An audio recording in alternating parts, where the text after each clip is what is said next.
On My Way to Italy. A story written by Christy Midnight Tales. Cynthia grew up in a small compound at the edge of the town, where the zinc roofs groaned under the rain and the cracked walls told stories of poverty that no child should ever have to remember. Her father had died when she was barely 9 years old, leaving her mother, Mama Ebra, to raise her and her younger brother with the little she earned from hawking vegetables. Life was harsh, unforgiving, and every new day seemed to come with a heavier burden. But in the midst of it all, Cynthia carried a fire in her heart. She wanted to be a nurse. Not just because she loved the neat white uniforms or the stethoscopes around their necks, but because she had seen too many people in her neighborhood die from lack of proper care. She would sit for hours at the government hospital near the market, watching nurses move around with authority, tending to patients. Sometimes she would whisper to herself, "One day, I will be one of them." But dreams are expensive, and poverty rarely allows a girl to hold on to them for long. After finishing secondary school, she scored well in her exams, but her mother had no money for nursing school. Each time she begged her mother not to give up, the woman would only sigh, pat her hand, and say, "God will make a way, my daughter. Don't lose hope." It was in the middle of this despair that Madame Stella appeared like an angel of light. She was everything Cynthia admired: tall, elegant, always dressed in flowing gowns that smelled of foreign perfumes. Her car, a black SUV with tinted glass, would sweep into the dusty street, and children would chase after it, screaming her name with excitement. Rumors spread that she lived in Italy, that she had connections with schools abroad, and that she had helped many young girls travel for better opportunities. When Madame Stella visited Cynthia's mother one humid afternoon, the poor woman could hardly believe her luck. Madame Stella sat in their one-room parlor, fanning herself gently with a lace hand fan. "I can help your daughter," she said without delay. "I take promising girls to Italy. They get scholarships, they study, and they make something of themselves. Cynthia is intelligent. She deserves that chance." Mama Ebra's eyes filled with tears. "God bless you, Madame Stella. You don't know what you're doing for me. My daughter has been praying for this." Cynthia's heart nearly burst with joy. It felt like all her whispered prayers had finally reached heaven. That night, she lay awake dreaming of clean hospital wards, of white uniforms, of finally telling her mother, "I made it, Mama." But Stella's promises came with conditions.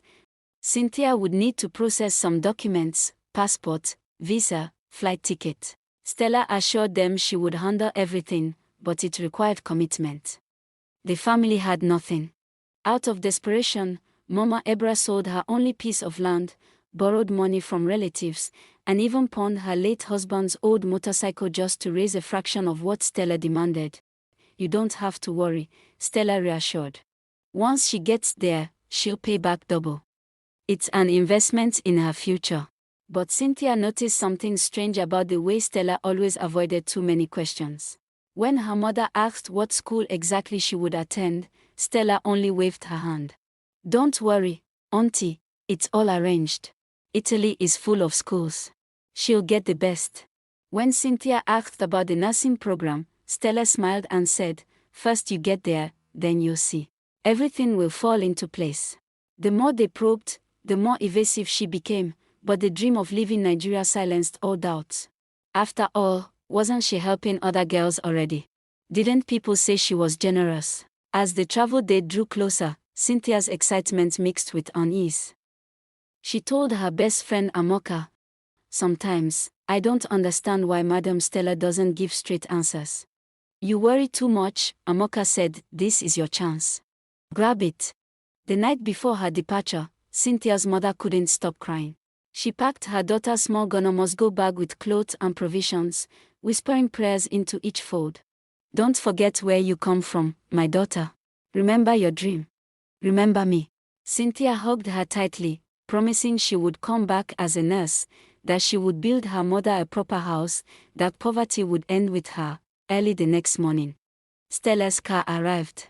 Cynthia climbed in, clutching her bag and her mother's blessings. As the vehicle sped away from the familiar dusty streets, she looked back through the window, her chest tightening. She didn't know it was the last time she would see her mother's face in person for a long, long time. The only started when they got to Lagos. They arrived at a guest house around 9 p.m., but instead of handing them passports and documents, she asked them to submit their phones and money they had on them, and also ordered her men to give them life jackets. In her defense, they shouldn't be distracted by anything, they need to focus. Cynthia felt a little cold on her feet. Life jacket? Is life jacket not meant for ferries? And why would she ask us to drop our phones and money, she asked herself. She kept her doubt within her. A drop of tear fell to her cheek, but she cleaned it and said a short prayer, God please, lead us all safely to the promised land. They stayed in line, after which they were given a meal of white rice and plantain for dinner. But then, Cynthia and the other girls had no idea they were stepping straight into a nightmare they might never recover from.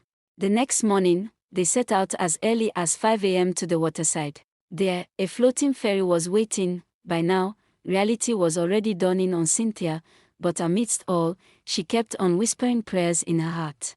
She was remembering her poor mother, who had sold everything, just to bring her to the promised land of Italy. She was afraid, but she kept on moving. It was a very long journey that took almost forever. Finally, when they arrived Italy, Cynthia let out a sigh of relief.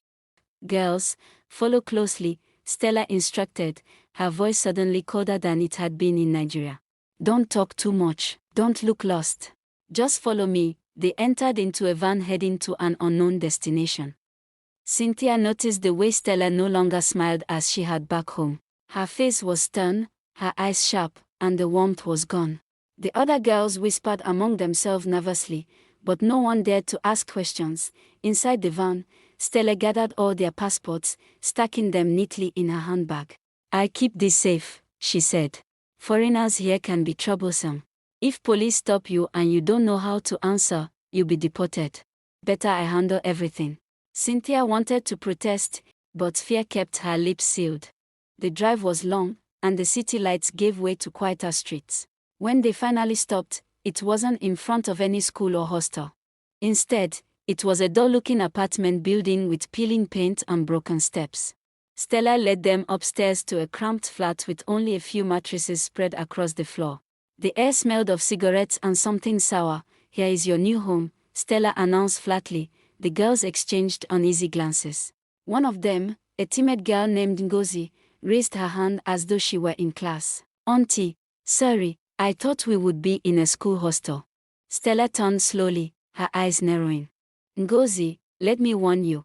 Ask me that kind of question again and you'll regret it. Silence fell. No one dared to speak further. That night, Cynthia lay on the thin mattress, staring at the cracked ceiling. Her chest tightened with confusion. Where were the classrooms? Where were the teachers? Why were they here instead of a campus? Still, she tried to convince herself that maybe this was temporary. Maybe school would start in the morning, but morning came, and there was no school. Instead, Stella called all the girls into the sitting room. The curtains were drawn tight. The atmosphere suffocating. The Scarface driver stood by the door, his eyes cold. You girls came here because of me, Stella began, her voice echoing in the small room. You owe me. I paid for your papers, your flight, everything. Do you think this is free? Nothing in this world is free. Cynthia's stomach dropped. What about school? Another girl asked weakly. Stella's laugh was short and cruel. School? You're not here for school. You're here to work for me. To make money. And you will serve me for 6 years.